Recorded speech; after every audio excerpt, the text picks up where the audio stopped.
When I was a couple weeks short of my 70th birthday, I started thinking about my mother's mother, who lived to be 100, and her mother, who lived to be 102, and my father, who lived to be 90, longer than anyone we had ever heard of in his family.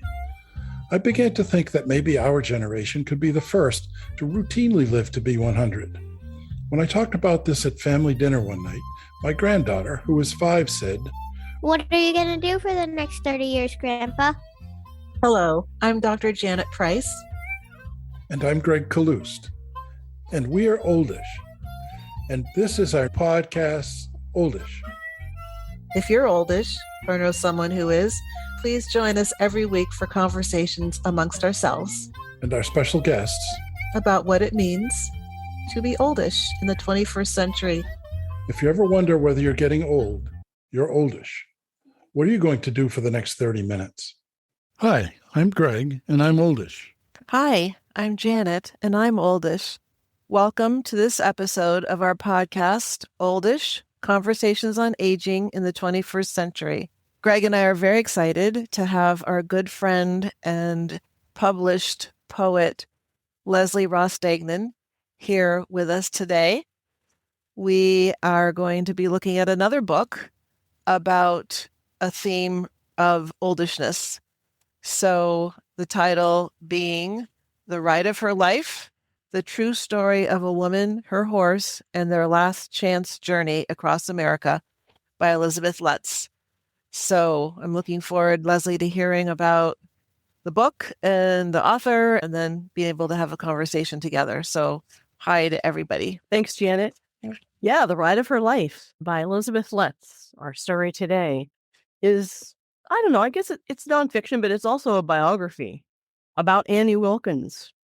She was a 63-year-old woman from a small town in Maine, and it's about her journey across America on horseback. So Annie and her horse Tarzan and her beloved dog named Dépêche-toi rode from the Atlantic to the Pacific. And this is their story. But first, let me tell you about the author, Elizabeth Letts. I always like to say a little bit about her. She's the author of this grand adventure across 1954 America. That was a huge, interesting part of the story. And she was the right person to tell it because she is a historian. And she sprinkles a lot of history throughout this story. Probably, I don't know, more than half. I don't know what you guys think, but it's a lot of history. And I think it's important to note that Letts was first a horsewoman, like Annie. And she second was a writer and then a historian. She wrote 2 other books about horses. One is a New York Times bestseller called The $80 Champion.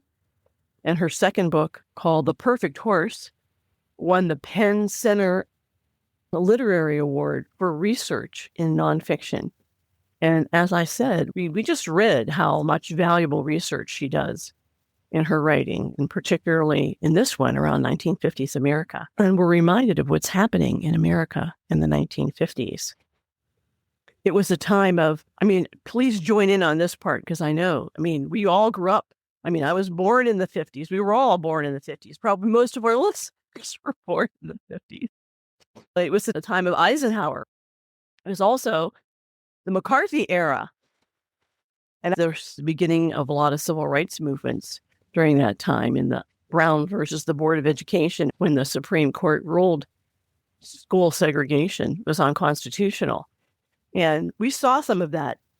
Yeah, I definitely found that to be an interesting thread in the book of being reminded or learning what life looked like in the early 1950s.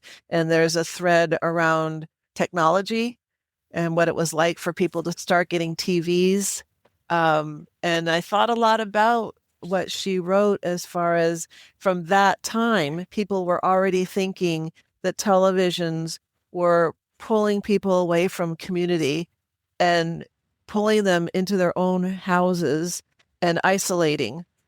And here we are in 2026 worried about AI and so many modern pieces of technology and what that's doing to break down from our perspective at this time as adults and oldish, what it's doing to break down that aspect of society even more. Yeah, that's right. This was the really beginning of that economic growth and expansion. And it did center around the post-World War II boom and the expansion of the middle class. People could afford things, and all the baby boomers were growing and being born during that time.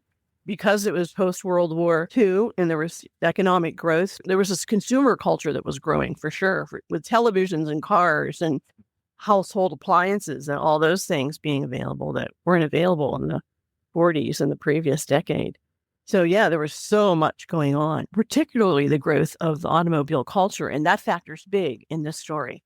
Yeah, the automobile culture and the highway culture factor big. This was possibly the last major wandering that anybody did before the beginning of the Eisenhower interstate highway system. And previous to that, and the author mentions this a lot as we're going through, previous to the Eisenhower highway system, which we think of as the interstate system, I-90, I-95, I-70, I-80, all of those I numbers were part of the Eisenhower interstate system. But when Annie did her trip, the road still went from town to town, as opposed to a road being to go from New York to California. So she had to piece together her journey, and this played a major role in where she ended up. She had to piece together her journey from state maps that she picked up in gas stations, because gas stations in those days still had somebody there who would hand you a map for nothing.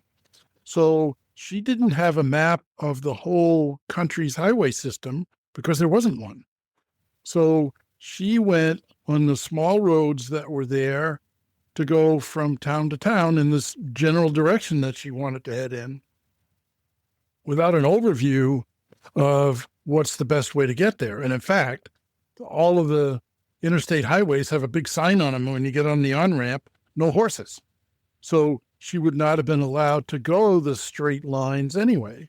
And those roads went in largely straight lines across the country, and from north to south, they went as straight as they could get without having to blow up mountains and having to buy every piece of land in the state to be able to go straight. There's an important part about how our country changed then, or was in the midst of change, or maybe the beginning of change, that she wouldn't have been able to do the same thing many years later. No, that was one of the most interesting things about this quote journey, because she had to piece it together. You're right. We just get on a road now and go straight across the country, right? And there's no doing that. And since she was on a horse, she had limited choices. But the fact that she did ride on the highway so frequently with her horse and her dog was amazing to me. Yeah. She was fearless. And I remember one part in the book that I found really intriguing was that they were just finishing a big highway and no cars had been on it yet. And they said, the construction guy said, go on.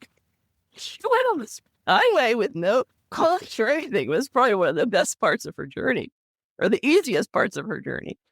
But yeah, that was just interesting to me. And so jump in on historical facts as we go along, because it was such a big part of this book. So I'm just going to finish up a little bit about Elizabeth Letts and then do a synopsis.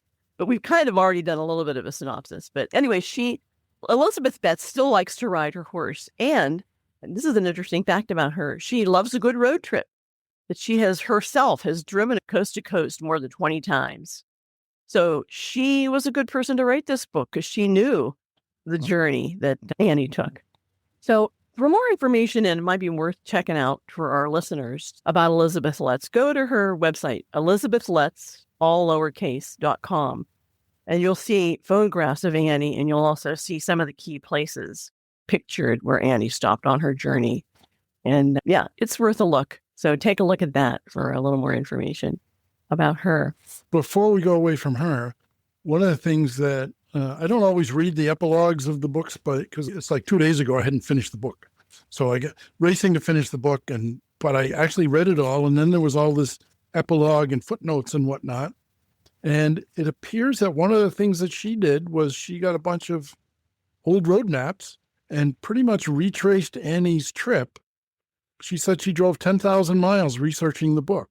So she pretty much retraced Annie's route to the extent that the roads were still there. And she looked at buildings that were named in the book and diners where Annie stopped for lunch. Yeah, you could see some of those places on her website. Take a look. All right, so let's just talk briefly about this. I'm going to give a brief synopsis and then jump in too. I want to ask you guys, so be thinking about this. I want to ask you what were some of your, there were so many little stories in this, Annie stories, and think about what some of your favorite ones were. And we might want to hone in on that after I do a brief synopsis. But okay, so Annie, like I said, lived on a farm in Maine.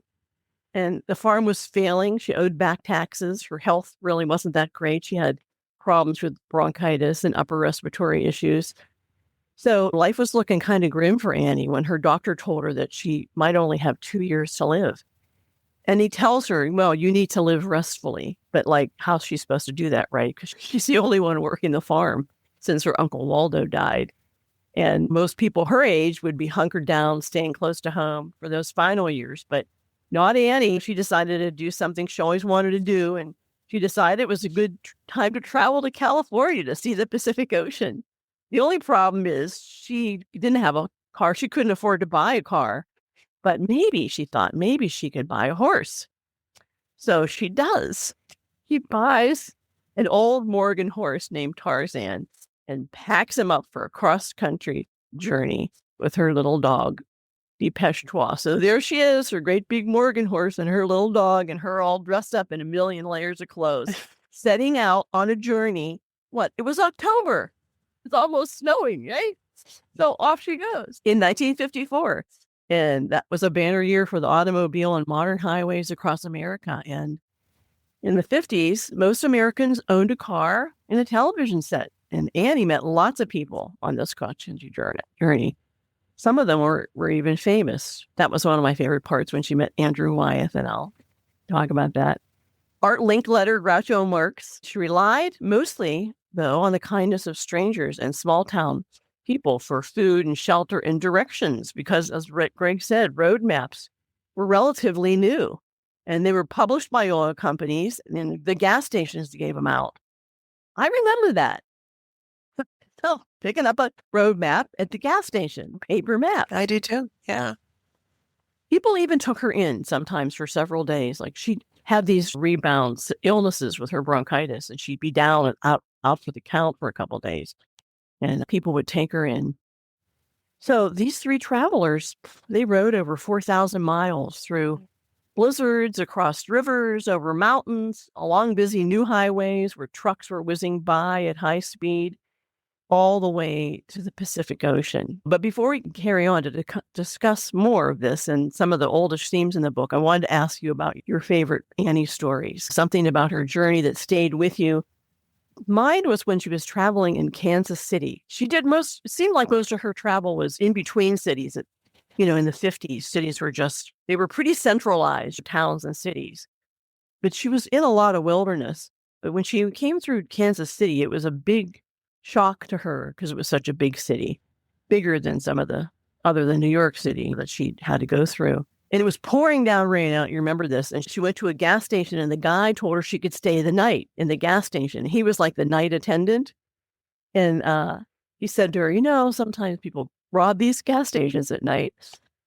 And there was really nowhere for her to sleep. So she just kind of hunkered down behind a counter and all her clothes, all her layers, men's clothes that she wore, and went to sleep. So in the middle of the night, robbers did come, and she sort of heard something and got up, and the gas station attendant told her exactly how it was going to happen, and it happened just the way he said. 2 guys will come. One will come into the gas station. One will go into the bathroom.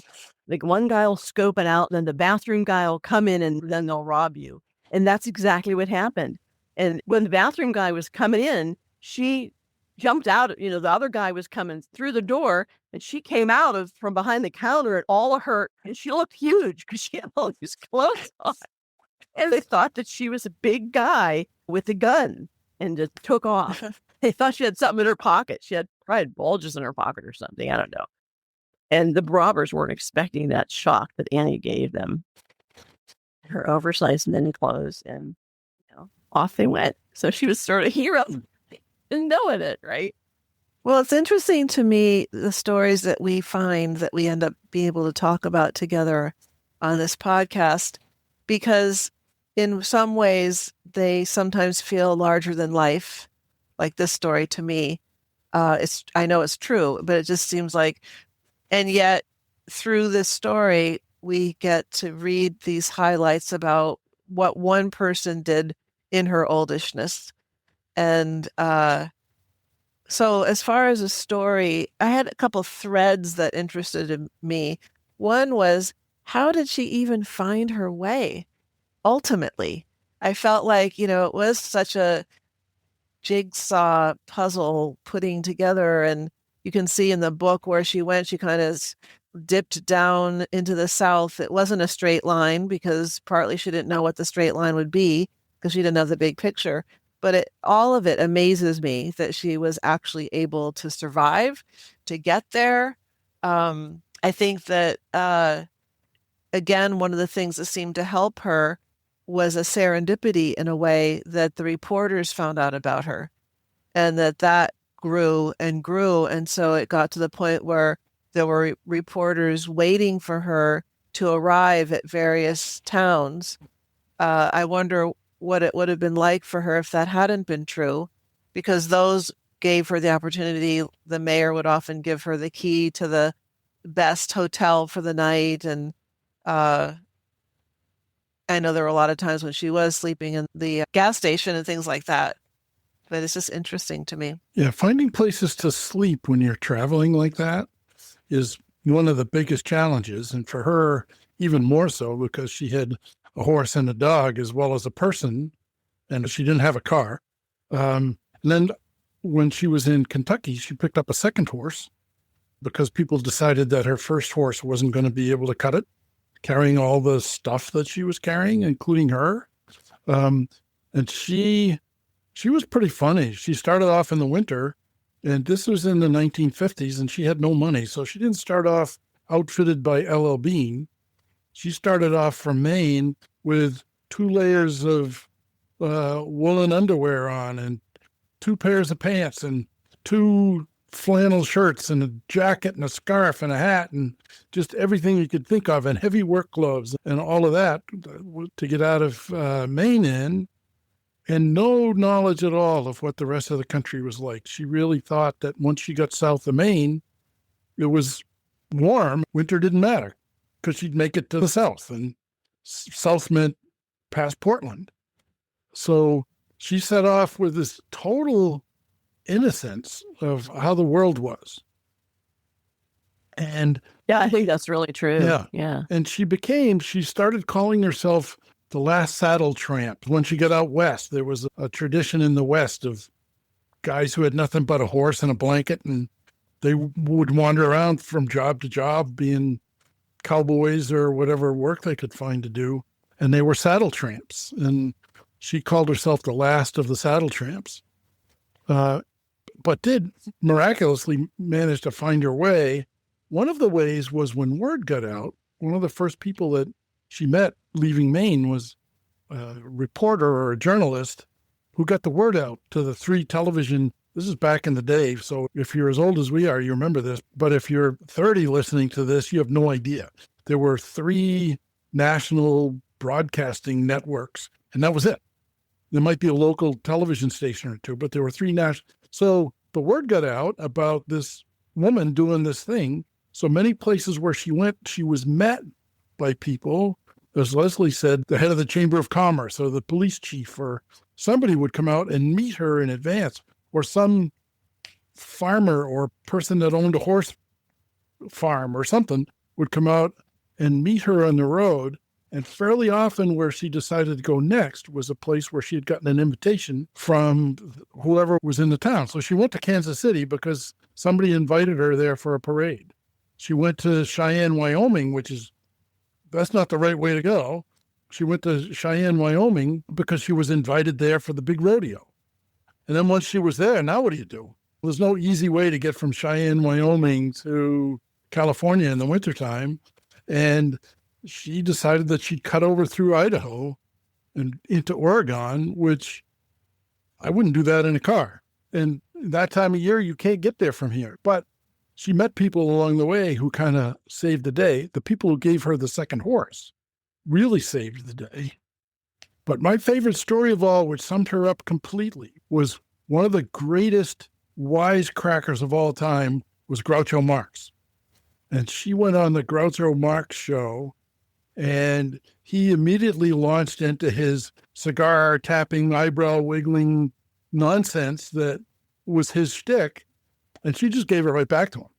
You know, he introduced her to Annie, and she said, "No, I call myself Mesannie." And she corrected him 2 or 3 times, and she just handed it back to the strongest wise, because she was just strong in her innocence and strong in her presence. Here's a woman who had just crossed over 5,000 miles on horseback with a doggie and no money. She was right up there in the pantheon of wanderers of all time. She was. And I think that her trusting nature was a really important thread throughout the book, because in order to go off on a journey like this, you have to trust human nature in a way, because you know you're going to have to ask people for help. And she did that. It didn't matter who that person was, whether they were famous, whether it was Art Linkletter who gave her another horse, or Groucho Marx she what for to. She just trusted people, and she trusted after a while when she was on the road and she became a little more familiar with how things were going to go. She knew she could always go to the sheriff in the next town and get a bed in the jail. That was like something that they did for travelers. And I found that so interesting. Just go sleep in the jail for a couple of nights. And she did that once for a while when she got sick. But all the serendipity that happened here was really in many ways a result of her trusting nature. And it made for a good story. I mean, things happened to her, and not very many negative things when you think about it. And that in itself is pretty amazing. This old woman by herself, like you said, with a horse and a dog, just taken off. And a couple times she wanted to stop in her journey, but she didn't. She carried on. She was really tenacious. There's a quote from the book that goes along with that, where she's thinking about, should she continue? What should she be doing this? And she says, should she give up her outsized yearnings? Should she swallow her pride? Should she accept the fact that she was just an old woman whose time had passed, from whom nothing surprising or new or vivid was expected? And I think that's such a question for the oldish people, you know. Again, I feel like the book is so larger than life, and I probably won't ever meet anybody in my neighborhood who gets on a horse or two with a dog and rides to California while they're oldish. But I think the idea of that quote, should we just decide that since we're oldish, that's it, and we're not going to look for anything surprising or new or vivid, or keep our eyes open and follow one foot in front of the other and see what happens? Well, that's so true. She really did defy expectations about aging. She didn't pay attention to the society's assumptions about what it means to grow old, you know, and she wasn't limited by her age. In fact, she felt that being older made her more determined to achieve her goal, because she didn't have that much time left. She really thought she only had a couple more years left. So that must have really factored in too. Yes. She thought she was going to die when in fact she lived to be in her 80s. Probably because she did this. If she'd have sat down, she would have died. I know. Yeah. I know. I think it's interesting. I know. I mean, we did one of the first books that we talked about was Grandma Gatewood's Walk. Oh, she hiked the Appalachian Trail. At approximately Grandma the same Gatewood time. takes a walk. Yeah, they were both walking. Grandma was walking while Annie was riding at approximately the same time. No indication in the book that we read that they were aware of each other. We read these two books, and neither book that I'm aware of or can remember mentioned the other person. They weren't exactly at the same time, but they were doing something similar. Grandma Gatewood said, I'm going to walk the Appalachian Trail because I want to. It doesn't matter that I'm old. And she set off with layers of country clothes and sneakers and her belongings wrapped up in a blanket. Very, very similar kinds of things. And there were women who said, I'm not sitting down. If I sit down, I'll die. Yep. Yep. I mean, really, they redefined their purpose in old age. They decided they were going to do something for themselves that they didn't have a chance to do, accomplish some dream. Because for Annie, her journey wasn't about slowing down. It was about doing something that was important to her before she died. And having a purpose doesn't disappear with age, or shouldn't, Instead, for her, it became even more compelling, and she never lost hope. Hope is what kept her going. There's a hope quote that I want to read in here that she says. It says, "Hope is an endless well that never runs dry. All she needed to do was keep hold of her bucket and keep going down for another draw." I just loved that. Yes. And yeah, she had just full of hope and full of life and full of what's around the next corner, curiosity. And thinking about the bucket list, what's on my bucket list that is still possible, or I want to see if it's possible. And one thing that felt poignant to me, and I think this is an experience in oldishness, is looking back at things and maybe wishing for that time. The fact that people were so welcoming of Annie, the fact that wherever she went, and there were times, she wrote that there were some times when nobody answered the door, or she could see the lights were on, but nobody came and opened to see who's there. But it sounds like there were so many times that people opened the door, they saw who it was, as far as here's a woman drenched in the rain and has 2 horses and a dog, and they'd immediately take the horses to their stalls and bring Annie and the dog inside. And I just don't know if that would happen anymore. No, I don't think so. I Yeah. mean, her journey really did reveal the importance of community and support, and how much she relied on strangers was really remarkable. And she was pretty much welcome wherever she went. And I think back then in the 50s, there was less fear. So people were more willing to help a wayward traveler. And it seemed to be the American way in the 50s. And it wasn't uncommon, as I said, for the sheriff to let a traveler sleep a few nights in a local jail. And the sheriff always seemed to know this whole community thing, who had room in their barn for animals, which I thought was also interesting. The sheriff was like a real pivotal guy, or then it was men. Now it could be women. But like you said, town officials greeted her, and they were doing it partly because there was more access to newspapers and television and radio, and these towns were all growing. This was a boom time. So a lot of it was to get attention and advertise. This is a nice town to live in because people are nice here, and we welcome this person in, and look at her. The way Cheyenne invited her to the parade, and she went there to be in that. And so many people knew about her travels. I mean, she was a celebrity by the time she reached California. Because of communication. Near the end of the book, when she's made it to California, it's been such a long journey, so many twists and turns that she didn't expect. And she almost wants to give up, because now that she's in California, she realizes how far away she still is from Los Angeles and where she wants to get to be on our Art Linkletter's show and things like that. And I was struck by imagining what her relationship with her animals was like. And she wrote at that time something about, she would say things like, I could see that Tarzan was happy by his ears going back, and I could see Tarzan and the dog talking, or, however she put it, neighing or something. Something struck me as that they all knew each other intimately in their own ways. Yeah, there was a real magic about that, which makes sense. They were together constantly and depended on each other constantly for over a year, and very intimately. I mean, she was sitting on the horse and often with the dog in her lap.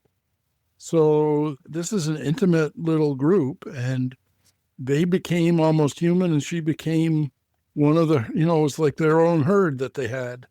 Yes. Possibly a new species. It's hard to say, but I'm not sure you could do it anymore. The highway system changed things. I was thinking when I was reading it that the next famous cross-country traveler was Jack Kerouac. And he was in his 20s and nuts, and their goal was to get to California as fast as they could, and then back again as fast as they could. So, and that's a whole different way of being in the world than what Annie had.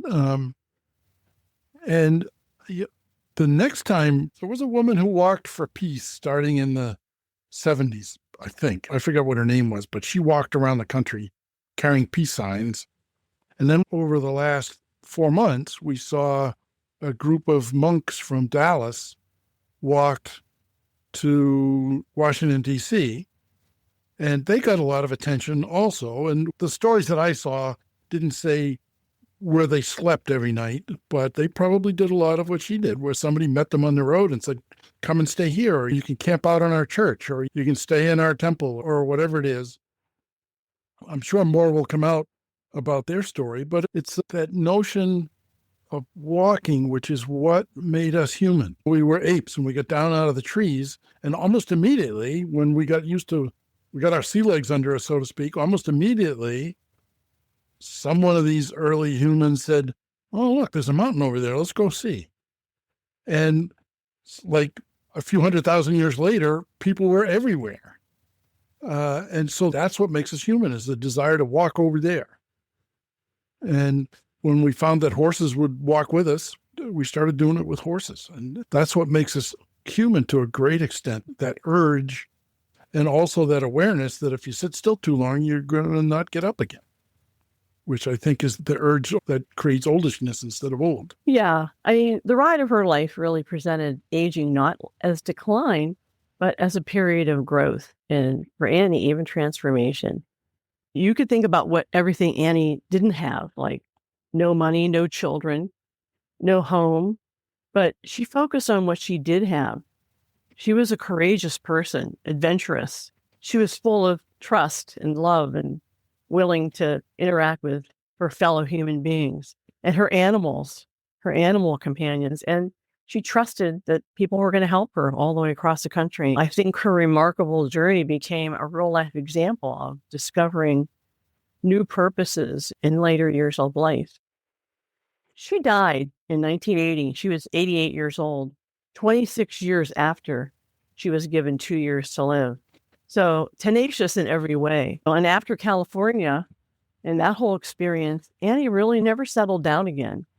She lived in a couple of different places. I think her life changed. I think her personality changed. I think she became more sophisticated. She learned more about life in the world.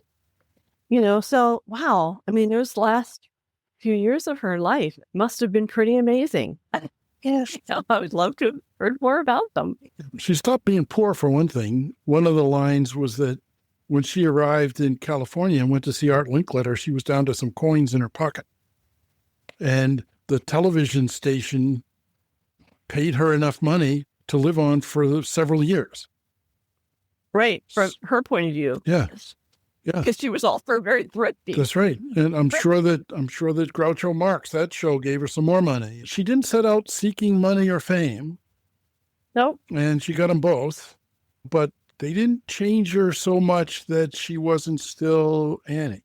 Yeah, it was a great story. It's just a heartwarming story and worth a read. And also the history in it was pretty amazing. And it was a nice journey back in time around the 50s. So I recommend this book. At first I didn't, I wanted just to hear the story of Annie, and I was a little bit distracted by all the history. But then it became obvious why it was so important to Annie's story. Yes.